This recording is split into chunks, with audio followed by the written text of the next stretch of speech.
As a seismic shift in American energy and defense policy unfolds at the highest levels of government, in a move that has sent shockwaves from the halls of the Pentagon to the heart of Appalachia, President Donald Trump has officially signed a sweeping executive order designating himself as the undisputed champion of coal.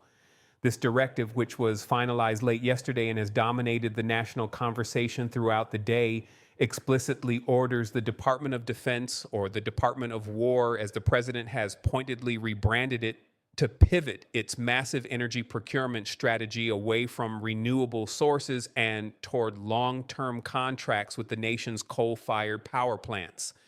The administration is framing this not merely as an economic bailout for a struggling industry, but as a critical necessity for national security, arguing that the American military must be powered by what the president calls beautiful, clean coal to ensure uninterrupted, on-demand baseload power in an increasingly volatile world. The atmosphere at the White House yesterday was one of celebration as coal miners in their signature hard hats and industry executives gathered for a ceremony that felt as much like a victory rally as a policy briefing. During the event, President Trump accepted a trophy from the Washington Coal Club, cementing his status as the industry's most vocal ally in Washington. Standing before a backdrop of energy leaders, the president declared that the era of energy weakness is over, asserting that the military has been hampered for too long by reliance on intermittent and unreliable wind and solar power. By mandating that the Pentagon enter into long-term power purchase agreements with coal facilities, the order effectively creates a guaranteed federal customer for an industry that has seen a steady decline over the past decade due to the rise of natural gas and renewable technologies. The president argued that this move will not only shore up the electric grid, but will also lower costs for the American taxpayer, claiming that coal is the most cost-effective and dependable fuel source available to the nation today. However, the Champion of Coal initiative is not just about procurement. It is accompanied by a significant infusion of federal cash. Alongside the executive order, the administration announced that the Department of Energy will immediately allocate $175 million to upgrade and recommission 6 major coal-fired plants across Kentucky, North Carolina, Ohio, Virginia, and West Virginia. This funding is intended to modernize these aging facilities, many of which were slated for retirement under previous environmental regulations. By extending the lifespans of these plants, the administration hopes to reverse a trend that saw coal production fall by more than half between 2008 and 2023. This aggressive intervention is being viewed as a direct fulfillment of the president's campaign promises to revitalize the forgotten coal communities of the Rust Belt and Appalachia, where the industry remains a cultural and economic cornerstone. Despite the celebratory tone at the White House, the executive order has ignited a fierce backlash from environmental groups, security experts, and state leaders. Critics are sounding the alarm, describing the policy as a step backward into the 19th century. Organizations like Earth Justice and the Sierra Club have characterized the move as a blatant handout to fossil fuel donors, arguing that forcing the military to rely on coal will actually weaken national security by making defense installations more vulnerable to fuel supply chain disruptions and the increasing frequency of extreme weather events linked to climate change. Security analysts have noted that the Pentagon's own research has previously advocated for a shift toward decentralized renewable energy and battery storage to harden bases against cyber attacks and resource shortages. They argue that tying the military to a centralized aging coal grid is a strategic gamble that prioritizes political optics over tactical resilience. The battle lines are clearly drawn. In the courts, several states, including Colorado and California, are already preparing legal challenges to the administration's broader energy emergency declarations, while in the halls of Congress, a rare bipartisan rebuke on trade issues earlier today suggests that the president may face more friction within his own party than previously anticipated.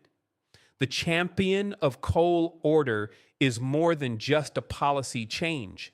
It is a fundamental reassertion of America First energy dominance that seeks to reshape the very foundation of how the United States powers its defense and its future. We will continue to track the legal, economic, and environmental fallout of this unprecedented directive as it unfolds. The strategic implications of this order extend far beyond the boiler rooms of individual power plants and into the highest echelons of global energy trade. As the president solidifies his champion of coal status, and the administration has simultaneously unveiled a massive new trade framework aimed at turning the United States into the world's primary exporter of fossil fuels. A central pillar of this strategy is a landmark agreement with India, which has committed to purchasing $500 billion in American products over the next 5 years. A significant portion of this deal is dedicated to American coal, providing a vital international outlet for a resource that the president insists is the backbone of global industrial progress. By positioning coal as a critical mineral and a strategic national asset, the executive order effectively shields the industry from the fluctuating tides of international climate agreements, signaling to the world that the United States is charting its own course toward what the White House calls unapologetic energy abundance. At home, this shift is being powered by a direct assault on the regulatory architecture of the past 2 decades. Just this week, the Environmental Protection Agency, under the direction of Administrator Lee Zeldin, began the formal process of revoking the 2009 endangerment finding. This foundational legal document, which officially declared that greenhouse gases pose a threat to public health and welfare, has been the primary tool used by previous administrations to limit carbon emissions from power plants and vehicles. By dismantling this finding, the Trump administration is not only removing the legal barriers to coal-fired generation, but is also challenging the very scientific consensus upon which decades of environmental policy were built. The president has characterized these regulations as shackles that have strangled the American economy, promising that their removal will unleash a new industrial revolution powered by the very resources that critics had once consigned to history. The economic consequences of this pivot are already manifesting in dramatic and controversial ways. Across the country, power companies that had meticulously planned for a transition to natural gas and renewables are now being ordered to reverse course. In Michigan, the J.H. Campbell Coal Complex, originally slated for retirement, is now being forced to stay online at an estimated cost of over $600,000 per day. These expenses, driven by the need to rehire specialized labor, renew long-expired fuel contracts, and perform emergency maintenance on aging machinery, are expected to be passed directly to utility ratepayers. Analysts at Grid Strategies estimate that if this directive is expanded to include all coal plants currently scheduled for retirement through 2028, the annual cost to American consumers could exceed $3 billion. While the administration argues that these costs are a small price to pay for a blackout-proof grid, critics warn of a looming energy tax that will disproportionately affect low-income households and manufacturing hubs. Furthermore, the administration is leveraging the energy emergency declared last year to justify an unprecedented expansion of mining on federal lands. The executive order directs the Department of the Interior to identify coal-rich reserves within national forests and public lands that were previously protected by environmental conservation laws. By slashing royalty rates for coal mining from 12.5% down to 7%, the government is making it significantly cheaper for private companies to extract these resources. This move has sparked a firestorm of litigation from conservation groups and state attorneys general, who argue that the federal government is effectively auctioning off the American wilderness to the highest bidder. These legal battles are expected to reach the Supreme Court, potentially forcing a historic reevaluation of the executive branch's power to manage public resources in the name of national security. As we look toward the horizon of 2026, the champion of coal executive order stands as the centerpiece of a broader vision to reindustrialize the American landscape. The administration is now moving to align coal production with the explosive growth of high-tech sectors, specifically the massive data centers required for artificial intelligence, by marketing coal as the only reliable 24/7 solution for the intense energy demands of the AI revolution. The president is attempting to bridge the gap between old world industry and the digital future. Whether this gamble will lead to a genuine energy renaissance or a series of costly legal and environmental stalemates remains the defining question of this administration's second year. We will be here to provide you with the latest developments as this high-stakes struggle for the future of American power continues to unfold. In addition to the immediate procurement mandates, the president's directive is being strategically linked to the rapid expansion of the artificial intelligence sector, a field that has become the new front line in the global race for technological supremacy.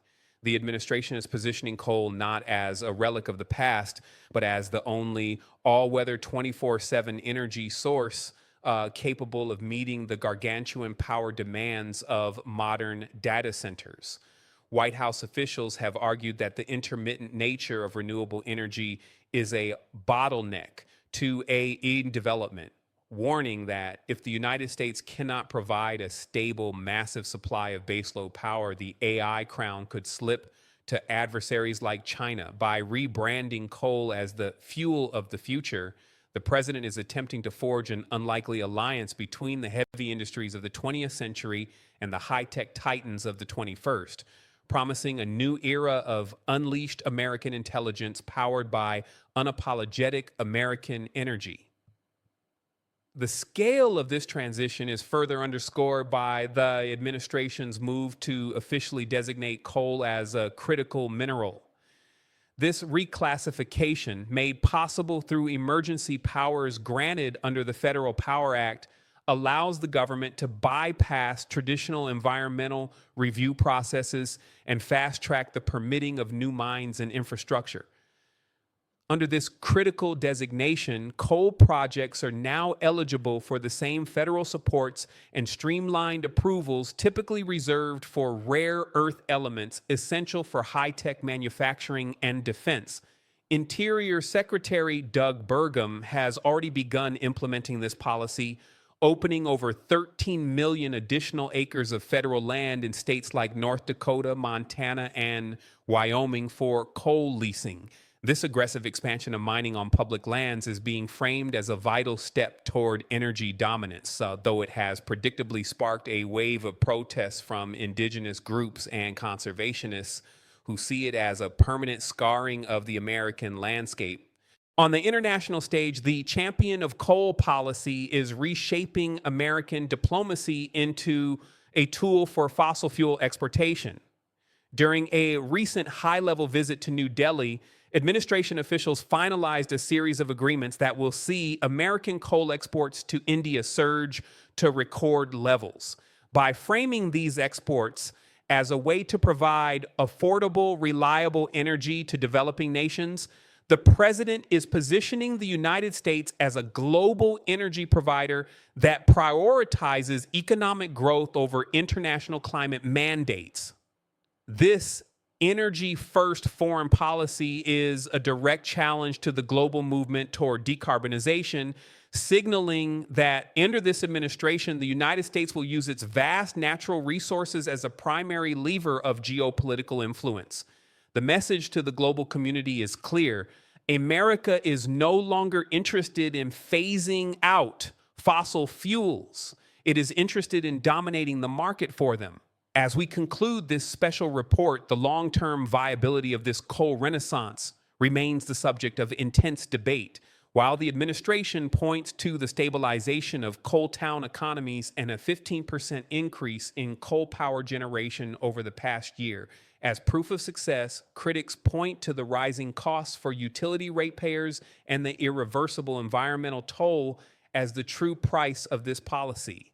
The legal battles currently winding their way through the federal court system, challenging everything from the Energy Emergency Declaration to the rollback of the EPA's endangerment finding, will ultimately determine if this executive order stands as a lasting pillar of American policy or a temporary disruption.